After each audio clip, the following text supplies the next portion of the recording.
Hello, আসসালামু আলাইকুম viewers, কেমন আছেন? আশা করি আল্লাহর রহমতে ভালো আছেন। আমিও আপনাদের দোয়ায় আছি মোটামুটি ভালো। কুরবানি ঈদটা গেছে পর থেকে শরীরটা বেশি ভালো না। ঈদের দিন খুব কাজকর্ম করছি, তো সের জন্য শরীরটা বেশি ভালো না, খুব খারাপ লাগতেছে। এখন আমি আজকে আইড় মাছটা রান্না করব, তো আপনাদেরকে দেখাবো কিভাবে আমি আইড় মাছটা ধুইয়া ময় মশলা দিয়া ভাজি দেখাবো, আর গরুর কলিজা ভুনা করব। তো আপনারা আমার সাথে থাকেন। ময় মশলা দিয়ে আমি প্রথমে মাছটা দেখলেন তো মাখায় নিছি। এখন তেলের ভিতর মাছগুলা ছাইড়া দিতেছি। তো মাছটা লাল কড়া করে ভাজবো।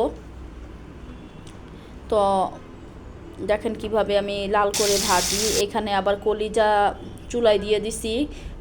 কারেন্টের চুলায় আমি রান্না করি, আর সাথে সিলিন্ডার গ্যাসেও রান্না করি, কারণ এক চুলায় তো আর রান্না করা যায় না, তাহলে অনেক সময় লেগে যায়।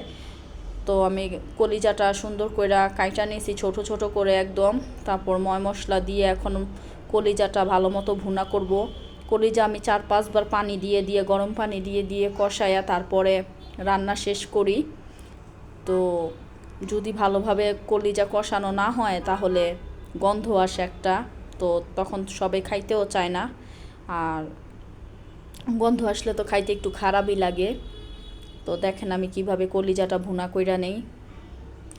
আমি কলিজা ভুনাতে আদা রসুন আর হলুদ মরিচের গুঁড়া ধনিয়ার ফাঁকি আর গরম মশলা তেজপাতা এগুলা দিছি। জিরা বাটা কোনোটাতেই দেই না। কলিজা রান্না যখন শেষ হয়ে যাবে শেষে আমি একটু জিরার ফাঁকি উপর থেকে ছিটায় দেই, খাইতে খুবই ভালো লাগে। আপনারাও খায়া দেখবেন। আর কলিজাটা অবশ্যই গরম পানি দিয়ে চুলায় দিয়ে সিদ্ধ করে নেবেন, তাহলে আপনার কলিজাটা আরও সুন্দর হবে। অনেকে কাঁচা কলিজা রান্না করে, আমার কাছে আবার কাঁচা কলিজাটা ভালো লাগে না। আমি তেলে ভালোভাবে ময় মশলা দিয়ে এরকমভাবে ভাইজা নিই, তারপর পানি অ্যাড করি, তারপর ঢাইকা সিদ্ধ করি। এরকম করে 4-5 বার আমি কষায়া তারপর আমার কলিজা রান্না শেষ হয়। দেখেন পানি অ্যাড করার পর কলিজার কালারটা কি সুন্দর আসছে। তো এইভাবে 2-3 বার কষানোর পরে পানি দেওয়ার পর আমি কলিজাটা এরকম ভাজা ভাজা কইরা নেই। আমি কলিজাতে কোনো সময় পানি পানি রাখি না, তাহলে ভালো লাগে না মাখা মাখা রাখলে। কলিজা দিয়ে যখন একবারে তেল ভের হয়ে যায় তখনই কলিজাতে মজাটা বেশি লাগে খাইতে। তো এখন আমি সেমাই রান্না করবো বিকালের জন্য। দেখেন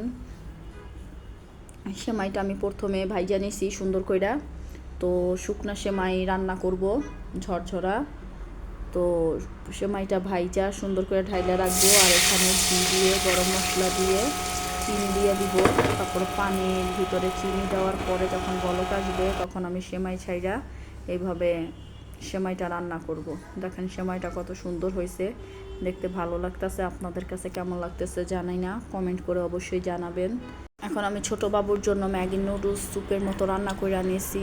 দেখেন আমার ছেলে হরলিক্স খাচ্ছে, দুধ খাচ্ছে, একজন বাবা কলিজা ভুনা খাচ্ছে।